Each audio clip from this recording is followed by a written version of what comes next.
You were never just attractive. You were never just confident. You were never just her type. She fell for something deeper, something she doesn't even understand, something she won't admit. And if you don't understand what that is, it'll destroy you. This is not a game. This is not another dating tip video. This is about truth, brutal, raw, undeniable. The kind that pulls you out of delusion and smashes the lies that have kept you stuck. Most men are chasing love without knowing what love even means to a woman. You've been told to be nice. You've been told to be available. You've been told to just be yourself. And it failed, every time, because you were acting based on what you think she wants, not what actually pulls her in. This video is going to break that illusion. I'm going to show you the 3 reasons women truly fall in love with you. Not the fairy tale version, not what she posts on social media, not what society taught you, but the subconscious reasons that control everything she does. These are the reasons she chases you, craves you, obsessively watches your stories, stalks your life, feels like she's known you forever, and then, one day, resents you, because what she was in love with was never you. It was the version of herself you awakened.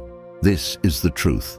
You can reject it, or you can take control of it, right now.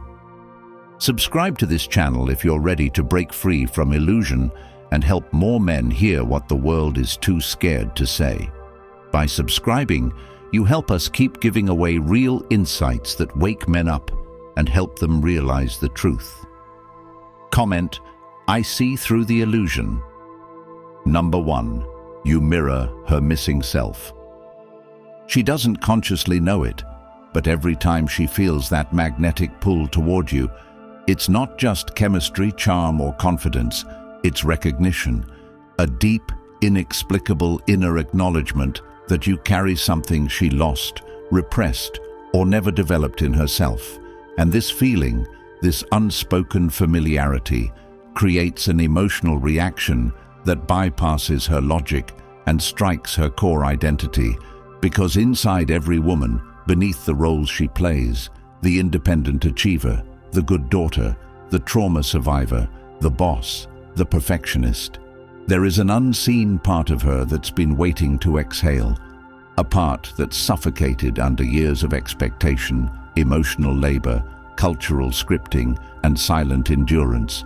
And when you show up, embodying grounded masculinity, not performative masculinity, but quiet, controlled, peaceful presence, you act as the catalyst to her unconscious longing for herself. You reflect to her a part of her she's never known how to fully access, a part she maybe only caught glimpses of in art, music, or fleeting moments of childhood wonder. And suddenly, your energy makes her feel like herself, or more accurately, who she imagines she could be if she was free from all the scripts and masks she's had to wear. And that experience isn't intellectual, it's somatic. It happens in her nervous system, in the way her breathing shifts when she's near you, in the way her guard softens for no reason, in the way her voice slows down or speeds up depending on whether her inner self feels safe or exposed. And that's why attraction at its deepest level is never really about your physical traits or material assets. Those are surface hooks that get filtered through something much more primal. The question of who you allow her to become in your presence. And if you don't know this, you'll be confused when her desire for you seems to come out of nowhere, or why it intensifies even when you say or do very little, because it's not about what you're doing. It's about what you're representing. And in the psychological framework of Carl Jung, this is the anima projection reversed. You're not projecting your feminine onto her. She's projecting her disowned masculine onto you, not the aggressive or hyper-dominant masculine that our culture glamorizes or vilifies, but the integrated masculine, the presence, the direction, the silence that holds space, the strength that doesn't need to overpower. And this kind of energy doesn't need to chase, convince, or seduce. It simply is. And because it's so rare, it becomes irresistible to the woman who's spent her life over-functioning, planning everything, managing everyone's emotions, being emotionally responsible for partners, family, and even society's expectations. So when she meets you and senses a man who is at peace within himself, a man whose energy doesn't demand or explain, but instead anchors the room, it feels like oxygen, like relief, like something she didn't even know she was suffocating without. And this is where the danger starts, because if she hasn't done her inner work, if she hasn't faced her own fragmentation, then she will cling to you not out of love, but out of need, psychological need. Not the kind she admits or even understands, but the kind that turns you from man into symbol, from symbol into solution, and from solution into savior. And the moment you accept that unconscious responsibility, you lose yourself, because now, instead of standing in your truth and being witnessed by her, you're acting in a role for her. And this dynamic is a silent trap for many emotionally present men, especially those who have cultivated awareness and restraint, because they're naturally more sensitive to energy and emotions, and often mistake this magnetic connection for mutual depth. But what's really happening is a kind of emotional vampirism, where your groundedness becomes the source of her temporary stability. And while this feels like chemistry at first, it quickly becomes pressure, because suddenly you notice she's only calm when you're calm, she's only safe when you're present, and now you're no longer free to be human, to be upset, tired, uncertain, because if you show cracks, the illusion starts to unravel. And this is where Stoicism becomes more than a philosophy. It becomes a necessary boundary, not to become emotionally unavailable or cold, but to remain unaffected by external expectations, to remember that your role is not to complete her, but to be complete in yourself. And this is one of the hardest truths for men to embody, especially those who have developed empathy and emotional intelligence, because it feels cruel to watch someone spiral in your absence or disappointment. But it's not cruelty, it's clarity, and clarity is compassionate, because when you allow her to face her own shadows, you're respecting her capacity for growth, whereas when you constantly shield her from the emotional consequences of her own projections, you're enabling her illusion. And in the long term, this destroys both of you, because what begins as admiration turns into addiction and then into resentment. She begins to feel like you're different now. But really, what's changed is that you stopped feeding the fantasy, and this is where most men collapse. They chase the old connection, try to recreate it, explain themselves, apologize for breaking the spell. But the truth is, the spell was never sustainable because it was never built on two whole people. It was built on a mirror and a missing piece. And if you don't break this cycle, you'll keep repeating it with new faces, always wondering why intense beginnings lead to cold endings. But if you understand this, if you see that the initial attraction is often a reflection of unmet inner needs, you can still enjoy the connection without becoming consumed by it. And this is where Stoic presence becomes your power, not as a performance but as a state of being. Because when you operate from your core, when your actions are dictated by principle, not reaction, by purpose, not validation, then even if she projects, clings, withdraws, or idealizes, you remain unmoved, not detached emotionally, but unshaken spiritually. And this doesn't mean you're unkind or unavailable. It means you don't collapse into another person's narrative, because you've written your own. And this is the kind of man a woman may be drawn to with overwhelming intensity, because he offers no false security, no false promises, just pure presence. And in that presence, she will either evolve or recoil, not because you made her feel something, but because you reminded her of what she's forgotten in herself. And in the deepest sense, the mirror you hold is not just of strength, clarity, or peace. It's a mirror of possibility, and some people are terrified of seeing what they could become, because it shames them for what they've settled for. And this is why so many deep connections die not from conflict, but from reflection. Because when the initial glow fades and the mirror becomes too sharp, too honest, too raw, it's easier to run than to face it.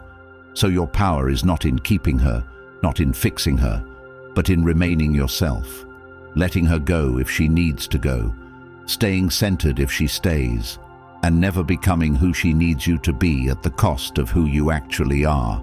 Because the man who mirrors her missing self without trying to rescue her is the man who gives her the greatest gift of all, the opportunity to find herself, not in you, but because of you. Number 2, you match her unconscious fantasy. Every woman, regardless of her background, her status, her education, or her intelligence, carries within her a subconscious image of the ideal man. Not necessarily the ideal partner in the practical sense, but the man who represents the feelings she associates with safety, love, or freedom or power. And this image isn't built overnight. It is forged quietly over years by 1,000 subtle moments, like the first time she felt protected by a male figure, or the first time she was ignored and longed for attention, or the quiet loneliness of childhood when she wished someone would understand her without asking her to speak. And this image gets shaped by books she read, movies she watched, the tone in her father's voice when he was calm or angry, the thrill she felt for the teacher who never noticed her, the way an older boy walked confidently across a room, or even a memory so buried she doesn't consciously remember it anymore, but her nervous system does. And this collection of emotions, signals, facial expressions, tones, energies, it forms a blueprint, an unconscious template of the kind of man she is drawn to on a primal level. And then, one day, she meets you, and without knowing why, without any logical checklist being fulfilled, her body reacts before her brain catches up. Her breath quickens, her interest sharpens, her voice shifts, and it's not because you're charming or physically ideal. It's because something about your vibe, your energy, the way you enter a room, the sound of your voice, the way you look at her without rushing to speak, the space you hold in silence, the way you don't seek her approval. All of it triggers her internal memory of that forgotten figure. And suddenly, she feels like she's known you for years, like your presence is strangely familiar, and she can't explain it. So she calls it chemistry, fate, soul connection.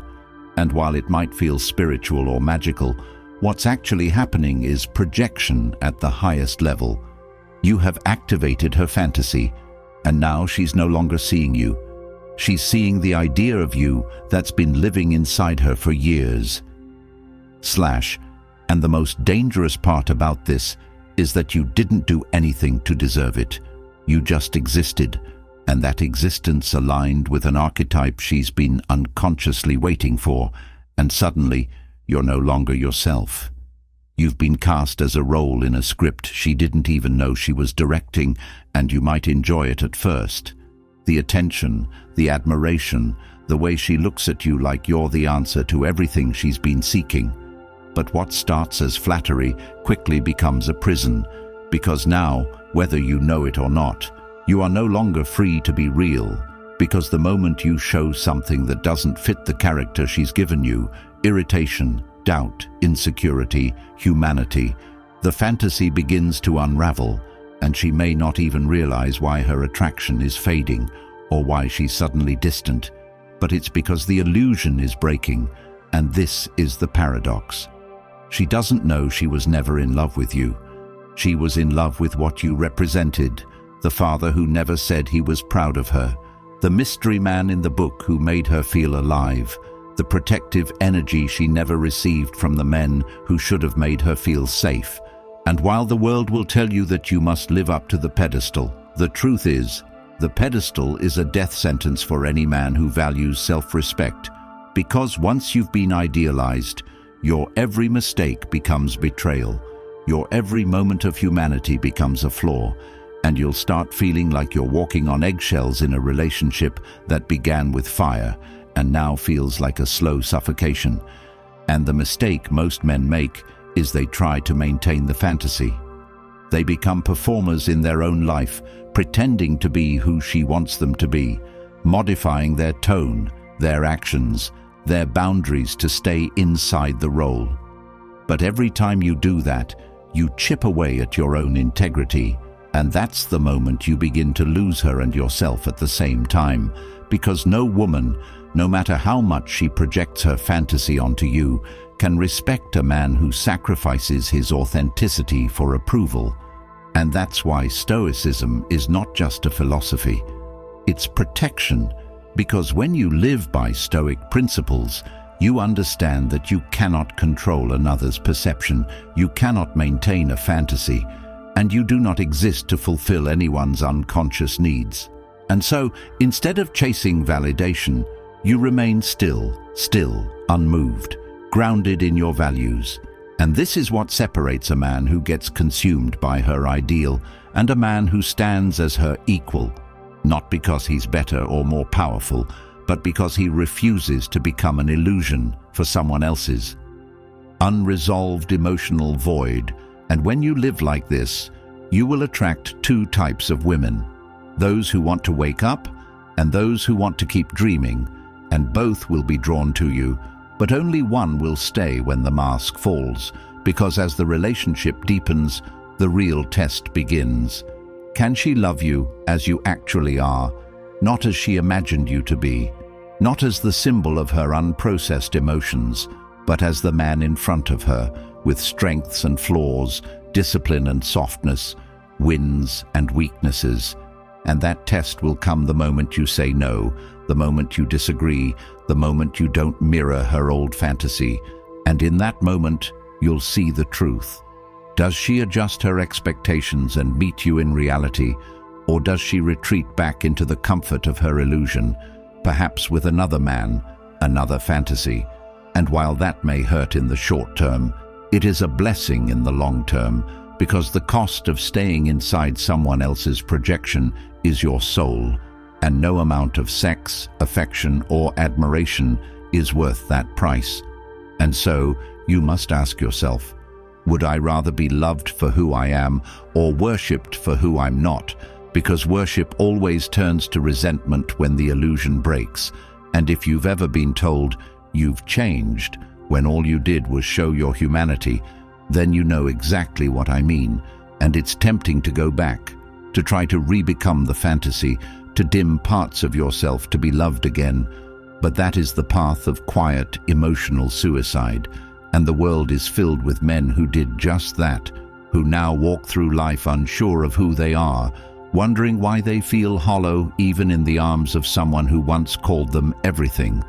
And if that's not who you want to become, then you must be brave enough to let the fantasy die. Because only when the fantasy dies can real love begin. The kind where two people meet, not to complete each other, but to grow together. Not to play roles, but to live truths.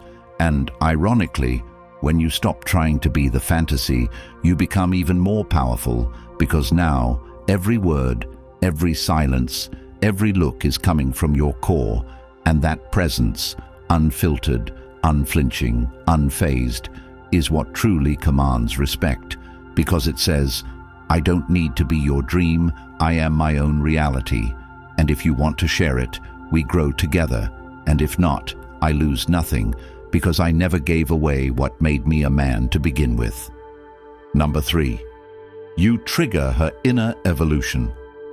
She didn't plan to change, she planned to connect, to feel something, to experience the high of attraction, maybe even flirt with intimacy. But she never planned for transformation, yet when she met you, her emotional world shifted, and not in a soft, manageable way, but in a deep, disorienting, soul-level way that disrupted her entire perception of who she was, because you weren't just another man with good looks and charm.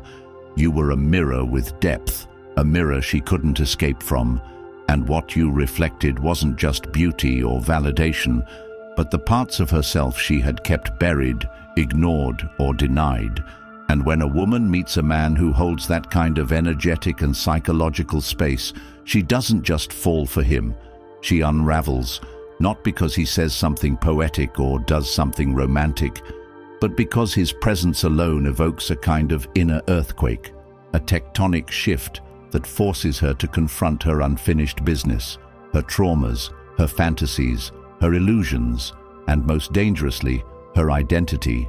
And this confrontation, though subtle at first, grows in intensity because a man who embodies Stoicism, real Stoicism, not fake indifference or emotional detachment, but the calm power that comes from inner discipline, emotional sovereignty, and the absence of need, becomes the immovable object against which her emotional tides crash.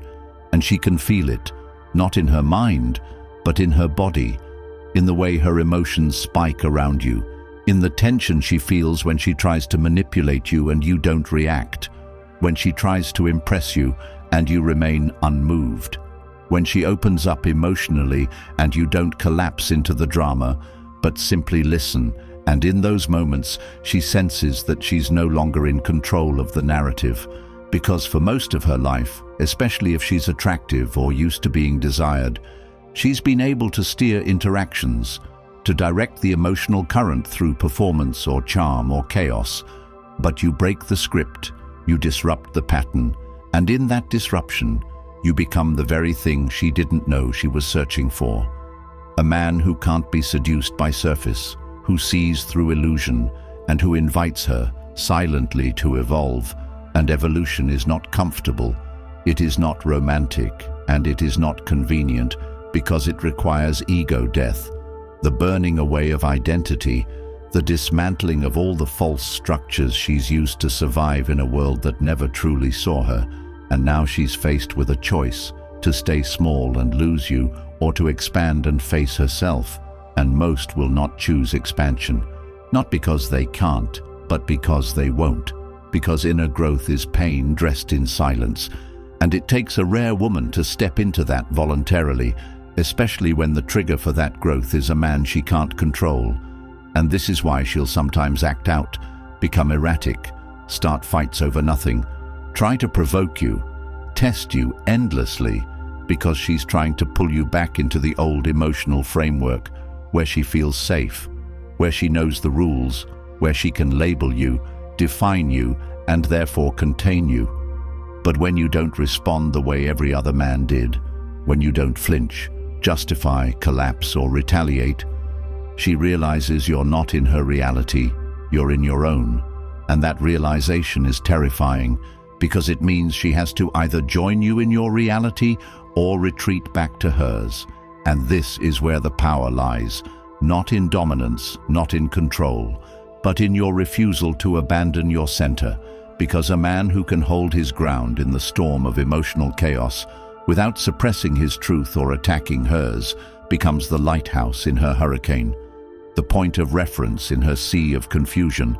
And if she's ready, she'll step toward the light, not because you begged, persuaded, or proved yourself, but because your presence makes staying the same feel unbearable. And now she begins to shift, subtly, slowly, awkwardly at first. Her tone changes, her walls soften, her games stop. Not because she's scared to lose you, but because she begins to see herself. And in that seeing, love becomes possible, but only if she lets go of the parts of her that only knew how to survive through manipulation, control, and fantasy. And that's not a small ask, because for many women, those traits aren't just habits. They're survival strategies developed from abandonment, betrayal, or environments where being real wasn't safe. So don't mistake her hesitation or resistance as lack of interest. Often, it's terror, because you don't just make her feel. You make her question everything she thought she knew. And that's why so many women who deeply feel your energy disappear, ghost, or lash out. Not because you hurt them, but because you awakened them. And awakening is often met with rejection before it's met with gratitude. And if you don't understand this, you'll start believing you're too intense, or too deep, or too much. and begin diluting your essence to be more digestible. But never do that, because your essence is not the problem. It's the medicine, and medicine isn't supposed to taste like candy. It's supposed to heal, and healing often hurts. So stand firm, not out of arrogance, but out of service to truth. Because the truth is this: the most transformative relationships aren't built on ease and comfort, but on the fire of mutual evolution.